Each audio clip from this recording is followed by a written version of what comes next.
capítulo 7 de Daniel, meus irmãos, ele acrescenta mais revelação de Deus sobre o capítulo 2 de Daniel, que fala a respeito do sonho de Nabucodonosor. E por isso devemos aplicar o nosso coração ao estudo dos profetas, para que nós sejamos sábios.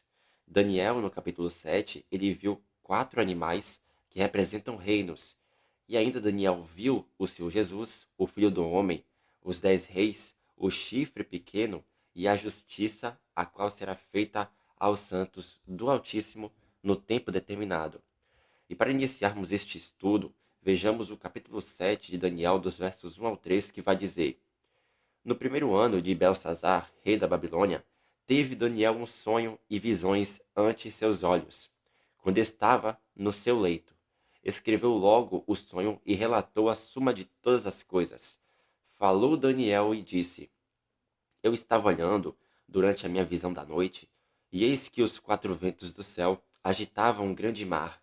4 animais grandes, diferentes uns dos outros, subiam do mar. Veja que no capítulo 7 de Daniel, devemos observar que o profeta ele teve um sonho, e nesse sonho ele enxergou visões. Daniel disse que os 4 ventos do céu agitavam um grande mar. Esses 4 ventos são cavalos, e a base para afirmar isso é o livro do profeta Zacarias. Já o mar grande representa as nações, porque Apocalipse 17 diz que as águas onde está a meretriz são povos, línguas e nações. E logo após isso, Daniel diz que viu 4 animais diferentes uns dos outros subindo do mar. Os 4 animais representam reinos do mundo, e esses 4 animais é um outro tipo de figuras que Deus usa para acrescentar mais informação sobre a revelação do sonho que Deus havia dado a Nabucodonosor no capítulo 2 de Daniel. No verso 4 de Daniel 7 vai dizer: O primeiro animal era como leão e tinha asas de águia. Enquanto eu olhava, foram-lhe arrancadas as asas. Foi levantado da terra e posto em 2 pés, como homem, e lhe foi dada mente de homem. Daniel, ele relata que o primeiro animal era como leão e tinha asas de águia. Esse animal representa a Babilônia. E como sabemos que esse animal representa a Babilônia? Podemos saber disso por meio da revelação de Jeremias. Porque em Jeremias, de capítulo 25, o profeta diz o seguinte: Arvorai a bandeira rumo a Sião, fugi e não vos detenhais, porque eu faço vir do norte um mal, uma grande destruição. Já um leão subiu da sua ramada, um destruidor das nações. Ele já partiu, já deixou o seu lugar para fazer da tua terra uma desolação, a fim de que as tuas cidades sejam destruídas e ninguém as habite. O leão que foi mencionado por Jeremias representa a Babilônia, a qual levou os judeus para o cativeiro, cujo tempo durou 70 anos, conforme disse Jeremias por inspiração de Deus. Veja que Daniel, falando sobre o primeiro animal, diz que as asas desse animal foram arrancadas, foi levantado da terra e posto em 2 pés, como homem, e lhe foi dada a mente de homem. E o que isso quer dizer? Para responder essa pergunta, o capítulo 4 de Daniel ele vai abordar o seguinte: Ao cabo de 12 meses, passeando sobre o palácio real da cidade de Babilônia, falou o rei Nabucodonosor e disse: Não é esta a grande Babilônia que eu edifiquei para a casa real, com o meu grandioso poder e para a glória da minha majestade? Falava ainda ao rei, quando desceu uma voz do céu, dizendo: A ti se diz, ó rei Nabucodonosor, já passou de ti o reino. Serás expulso de entre os homens, e a tua morada será com os animais do campo, e far-te-ão comer ervas como os bois, e passar-se-ão 7 tempos por cima de ti, até que aprendas que o Altíssimo tem domínio sobre o reino dos homens, e o dá a quem quer. No mesmo instante se cumpriu a palavra sobre Nabucodonosor, e foi expulso de entre os homens, e passou a comer erva como os bois. O seu corpo foi molhado do orvalho do céu, até que lhe cresceram os cabelos como as penas da águia, e as suas unhas como as das aves. Mas ao fim daqueles dias, eu, Nabucodonosor, levantei os olhos ao céu, tornou-me a vir o entendimento, E eu bendisse o Altíssimo, e louvei e glorifiquei ao que vive para sempre, cujo domínio é sempre eterno, e cujo reino é de geração em geração. Observe que o rei Nabucodonosor diz que edificou Babilônia pelo seu grande poder e para a glória de sua majestade. E após ele ter dito isso, meus irmãos, ele foi punido pelo Senhor, porque se vocês observarem o livro de Daniel, mesmo Nabucodonosor tendo visto o sonho que o Senhor deu a ele sobre a estátua e o anjo do Senhor ter salvado os três amigos de Daniel, lá no capítulo 3, que aborda que os três amigos de Daniel foram salvos da fornalha ardente de fogo, Nabucodonosor mostrou soberba, falando daquele jeito soberbo em Daniel, de capítulo 4. E por isso a punição que ele recebeu foi de que ele teria que viver como animal durante 7 tempos. Esses 7 tempos são 7 anos. E depois desses 7 anos, ele, Nabucodonosor, reconheceu ao Senhor. E no último versículo de Daniel 4, Nabucodonosor disse: As obras do Senhor são verdadeiras e os caminhos do Senhor são justos. E estas palavras estão no Cântico de Moisés e de Cristo, que aparece lá em Apocalipse 15, o que é o Cântico dos Vencedores. E sabemos que as obras de Deus são verdadeiras. Quando Daniel 7 diz: Foi levantado da terra e posto em 2 pés, como homem, e lhe foi dada a mente de homem, isso se refere a Nabucodonosor, que foi rei da Babilônia, pois ele ficou agindo como um animal durante 7 tempos. Esses 7 tempos são 7 anos, porém ao fim desses dias, Nabucodonosor tornou a ter consciência e entendimento. E no versículo 5 do capítulo 7 de Daniel vai dizer: Continuei olhando, e eis aqui o segundo animal, semelhante a um urso, o qual se levantou sobre um dos seus lados. Na boca, entre os dentes, trazia 3 costelas, e lhe diziam: Levanta-te, devora muita carne. Enxergue que o segundo animal é um urso. Este urso representa o Império Medo-Persa, porque foi dividido o reino da Babilônia e foi dado aos medos e aos persas, conforme diz em Daniel, de capítulo 5, onde o profeta afirma para o rei da Babilônia, Belsazar, dizendo: Dividido foi o teu reino, e dado aos medos e aos persas. Já as 3 costelas que estão na boca do urso representam os 3 reinos conquistados pelo urso, e estes reinos são a Babilônia, Lídia e Egito. No versículo 6 de Daniel capítulo 7, vai dizer o seguinte: Depois disto continuei olhando, e eis aqui outro animal, semelhante a um leopardo, e tinha nas costas 4 asas de ave. Tinha também este animal 4 cabeças, e lhe foi dado o domínio. Veja que a queda do Império Medo-Persa veio pela Grécia, porque Alexandre o Grande havia derrubado o reino dos Medos e Persas. E por isso o leopardo representa a Grécia. As asas do leopardo representam a velocidade em que Alexandre conquistou reinos em sua época. Já as 4 cabeças representam a divisão do Império Grego, pois após a morte de Alexandre, o seu reino foi dividido para os seus 4 generais, os quais são Cassandro, Seleuco, Lisímaco e Ptolomeu. No verso 7 do capítulo 7 de Daniel, o profeta vai dizer: Depois disto, eu continuava olhando nas visões da noite, e eis aqui o quarto animal, terrível e espantoso e sobremodo forte, o qual tinha grandes dentes de ferro. Ele devorava e fazia em pedaços, e pisava aos pés o que sobejava. Era diferente de todos os animais que apareceram antes dele, e tinha 10 chifres. Veja que após o Império Grego, Daniel viu o quarto animal. Esse animal representa o Império Romano. Observe que Daniel relata que esse animal tinha grandes dentes de ferro, porque o Império Romano foi um império que se destacou no uso do ferro, e isso é comprovado pela história. Já os 10 chifres não apareceram naquele tempo de Roma. Embora os 10 chifres estejam no quarto animal, esses 10 chifres representam um quinto reino no sonho de Daniel. Os 10 chifres representam 10 reis, conforme diz em Apocalipse 17. Quando a gente vai nos versos 8, 24 ao 25 de Daniel, vai dizer o seguinte: Eu, Daniel, estava a observar os 10 chifres, e eis que entre eles subiu outro pequeno, outro pequeno chifre, diante do qual 3 dos primeiros chifres foram arrancados. E eis que neste chifre pequeno havia olhos como os de homem, e uma boca que falava com insolência. Os 10 chifres correspondem a 10 reis que se levantarão daquele mesmo reino, e depois deles se levantará outro, o qual será diferente dos primeiros, e abaterá 3 reis. Este chifre pequeno proferirá palavras contra o Altíssimo, magoará os santos do Altíssimo, e cuidará em mudar os tempos e a lei. E os santos lhe serão entregues nas mãos por um tempo, 2 tempos e metade de um tempo.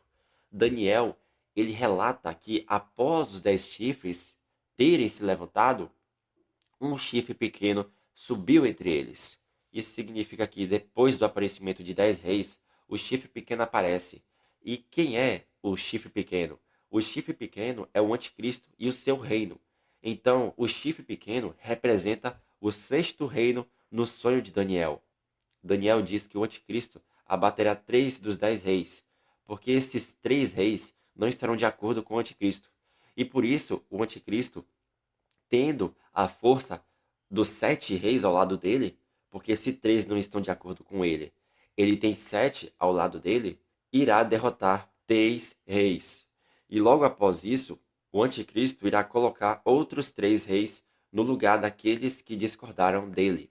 E no total, irá ter 10 reis totalmente de acordo com o anticristo. É necessário entender que o anticristo, meus irmãos, ele não vai destruir as 3 nações daqueles 3 reis. Ele só irá derrubar estes 3 reis e subjugar as nações deles. E por isso será colocado outros novos 3 reis no lugar daqueles que foram derrubados. A prova disso é que em Apocalipse 17, o 8º rei, que é o anticristo, ao lado de 10 reis, estará reinando por 42 meses finais dos 7 anos. Muitos pensam que o anticristo será o 8º rei por causa que derrotará 3 dos 10 reis, e por isso ficará 7 reis mais o anticristo, que dá o resultado de 8 reis. Mas não é isso que Apocalipse afirma, porque lá diz que o anticristo será o 8º das 7 cabeças, e não dos 10 chifres, conforme diz em Apocalipse 17. Daniel afirma que esse chifre pequeno tem olhos como os de homem. Esses olhos representam, meus irmãos, o sistema de vigilância do governo do anticristo. E esse sistema terá inteligência artificial com o objetivo de vigiar os homens e perseguir o povo de Deus. O sonho de Daniel assevera, afirma que a boca do chifre pequeno falava com insolências, porque o anticristo irá blasfemar contra o Senhor e contra os anjos eleitos de Deus, conforme diz no Apocalipse de capítulo 13. E o que o reino do anticristo fará contra a igreja, que são santos do Altíssimo? O reino do anticristo perseguirá o povo de Deus durante um tempo, 2 tempos e metade de um tempo, que significa 3 anos e meio. E esses 3 anos e meio são os 3 anos e meio finais dos 7 anos da última semana das 70 semanas de Daniel, cuja revelação aparece no capítulo 9 do livro do profeta, que diz o seguinte: o anticristo fará firme aliança com muitos por uma semana. Na metade da semana fará cessar o sacrifício e a oferta de manjares. Sobre a asa das abominações virá o assolador, até que a destruição que está determinada se derrame sobre ele. O anticristo faz aliança com muitos durante uma semana.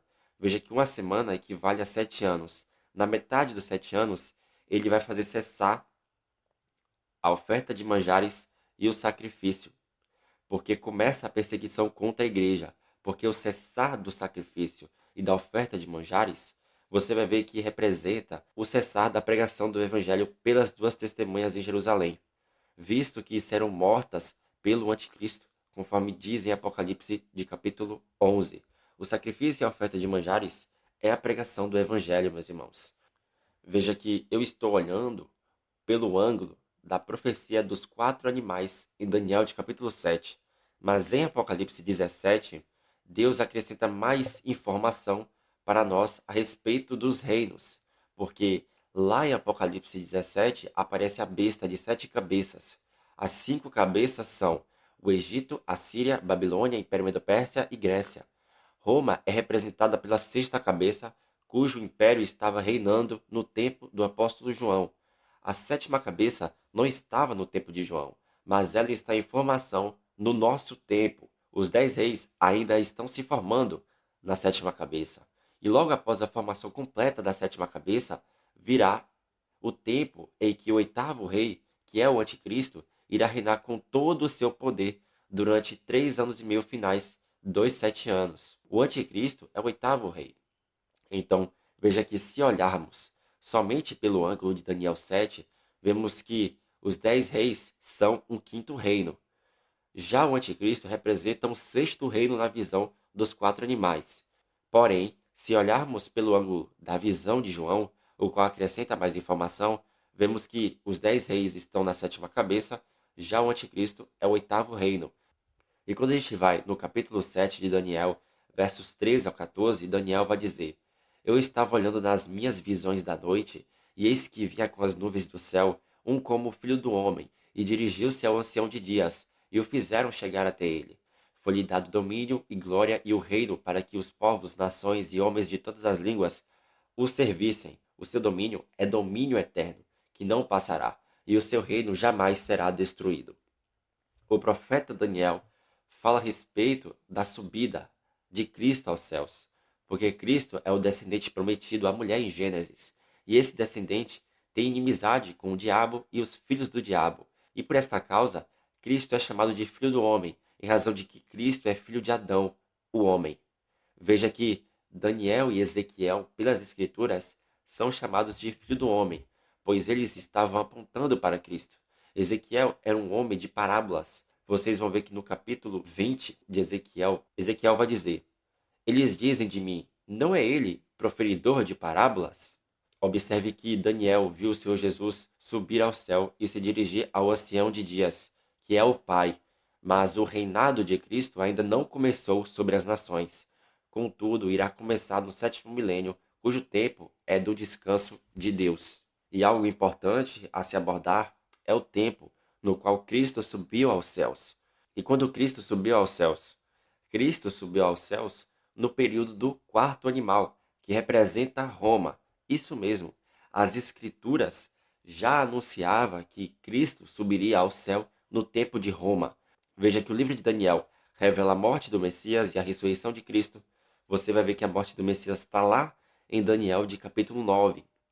E a ressurreição do próprio Messias está no capítulo 9, porque já não se acharia mais lugar para ele, para Cristo, porque Cristo deveria subir aos céus, e Cristo subiu aos céus após ter sido ressuscitado. E o tempo da ascensão de Cristo e do retorno de Cristo é revelado no próprio livro de Daniel, porque o Filho do Homem sobe aos céus e ele voltará para fazer justiça aos seus santos. No capítulo 7 de Daniel, dos versos 21 ao 22 e 9 ao 12, vai dizer o seguinte: Eu olhava, e eis que este chifre pequeno fazia guerra contra os santos e prevalecia contra eles, até que veio o ancião de dias e fez justiça aos santos do Altíssimo, e veio o tempo em que os santos possuíram o reino. Continuei olhando até que foram postos uns tronos, e o ancião de dias se assentou. Sua veste era branca como a neve, e os cabelos da cabeça como a pura lã. O seu trono eram chamas de fogo, e as rodas eram fogo ardente.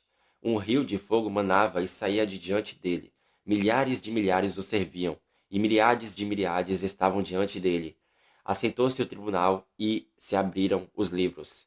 Então estive olhando por causa da voz das insolentes palavras que o chifre pequeno proferia.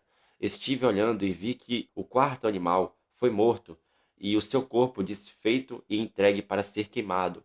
Quanto aos outros animais, foi-lhes tirado o domínio, todavia foi-lhes dada prolongação de vida por um prazo e um tempo. O livro de Daniel, ele prossegue abordando que o chifre pequeno, o anticristo, fará guerra contra os santos durante os 3 anos e meio finais dos 7 anos, conforme eu tinha explicado antes. E o interessante é que esse período dos 3 anos e meio finais dos 7 anos é a grande tribulação. Você vai ver que após esse período da grande tribulação, o ancião de dias vem e faz justiça aos santos do Altíssimo. E vem o tempo em que a igreja possui o reino. Observe que o ancião de dias, nesta parte, é o Senhor Jesus, e nisto enxergamos a sua volta. O profeta Daniel, ele expõe que somente depois dos 7 anos, acontece o tribunal do ancião de dias.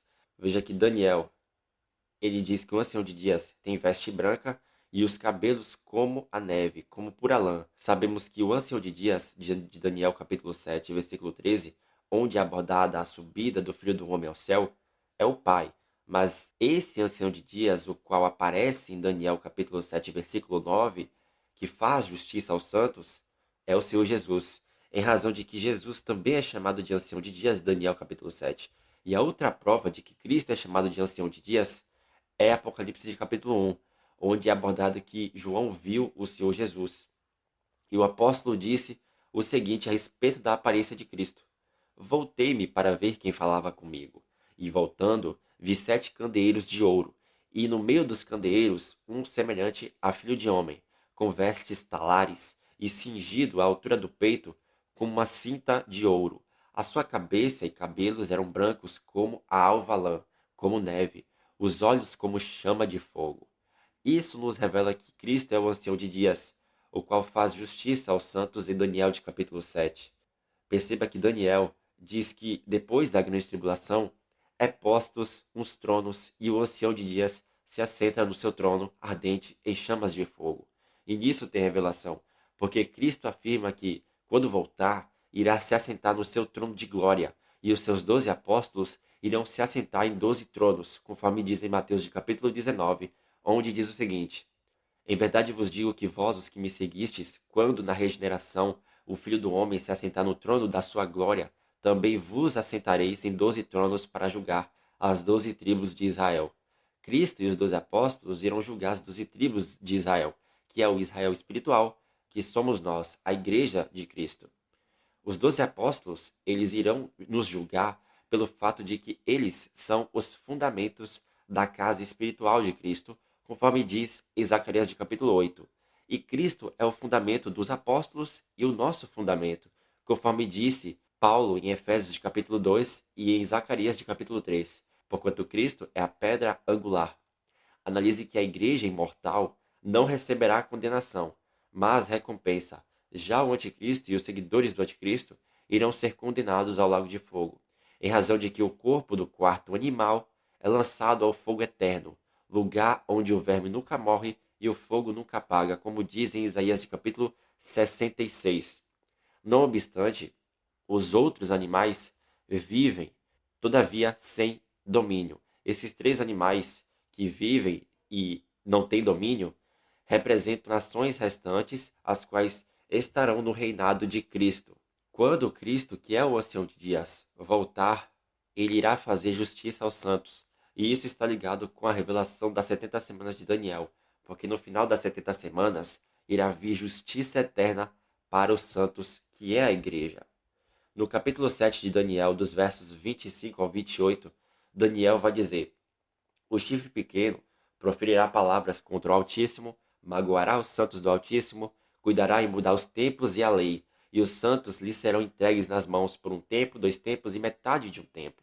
Mas depois se assentará ao tribunal para lhe tirar o domínio, para o destruir e o consumir até o fim. O reino e o domínio e a majestade dos reinos debaixo de todo o céu serão dados ao povo dos santos do Altíssimo. O seu reino será reino eterno, e todos os domínios o servirão e lhe obedecerão. Aqui terminou o assunto. Quanto a mim, Daniel, os meus pensamentos me perturbaram, e o meu rosto se empalideceu, mas guardei estas coisas no coração. O profeta Daniel diz que após os 3 anos e meio finais dos 7 anos, o ancião de dias, que é Cristo, voltará e irá tirar o domínio do anticristo, e os reinos debaixo de todo o céu será dado à igreja. Veja que Cristo voltará ao toque da 7ª trombeta, porque quando é tocada a 7ª trombeta, o Apocalipse 11 vai dizer: O reino do mundo se tornou de nosso Senhor e do seu Cristo, e ele reinará pelos séculos dos séculos. Veja que se o Pai e o Filho recebem o reino do mundo ao toque da 7ª trombeta, e Cristo tem um corpo que é a igreja, isso significa que os reinos do mundo será dado à igreja ao toque dessa última trombeta. E se Cristo volta depois dos 7 anos, isso nos revela que a volta de Cristo irá acontecer somente depois da grande tribulação, porque na grande tribulação a igreja será perseguida pelo anticristo, e logo após a grande tribulação, Cristo retornará e isso já derruba o engano do arrebatamento antes ou no meio da grande tribulação. Observe que Daniel 9 diz que as 70 semanas foram determinadas com o propósito de fazer cessar a transgressão, para dar fim aos pecados, para expiar, purificar a iniquidade, para trazer a justiça eterna, para selar a visão e a profecia e para ungir o Santo dos Santos. Perceba que se Cristo volta e faz justiça aos santos, e essa justiça é a justiça eterna, que só acontece no final das 70 semanas, juntamente com a expiação da iniquidade, isso nos dá base para entendermos que Cristo só irá voltar ao toque da sétima trombeta. Porque João diz que ao toque da sétima trombeta, a arca da aliança é vista no céu. João diz que a arca da aliança é vista, ou seja, ele não diz eu vi a arca da aliança, mas ele diz a arca da aliança é vista no céu, ou seja, as nações elas vão ver a arca da aliança. O que é visto não é uma arca da aliança literalmente, mas a realidade da arca da aliança, que é o trono de Deus. E por que é abordado a arca da aliança? É abordado a arca da aliança porque o dia em que Cristo irá voltar é justamente na realidade do dia da expiação. Veja que na antiga aliança, a arca da aliança aparece no dia da expiação. E nesse dia, o sumo sacerdote entrava e saía uma só vez ao ano do Santo dos Santos, no qual ficava a Arca da Aliança. A arca, ela apontava para o trono de Deus, conforme diz em Isaías 37, onde diz: Ó Senhor dos exércitos, Deus de Israel, que estás entronizado acima dos querubins. Na Arca da Aliança tinha querubins que eram de ouro, conforme vai dizer o texto lá do livro de Êxodo. Já o sumo sacerdote estava apontando para Cristo, porque Cristo, o sumo sacerdote da nova aliança, entrou no céu uma vez e irá sair do céu. E quando ele irá sair do céu? Ele irá sair do céu na realidade do dia da expiação, com os pecados da igreja purificados. E nisso vemos a queda do pré-tribulacionismo, que aborda a doutrina do arrebatamento antes da grande tribulação. Meus irmãos, esse foi o estudo do capítulo 7 de Daniel. E se Deus permitir, eu vou postar aqui no canal o estudo do capítulo 8 do livro de Daniel. Tá cheio de revelação também, meus irmãos. E vai ficando cada vez mais profundo as revelações de Deus. Que Deus nos abençoe, em nome do Senhor Jesus. Amém.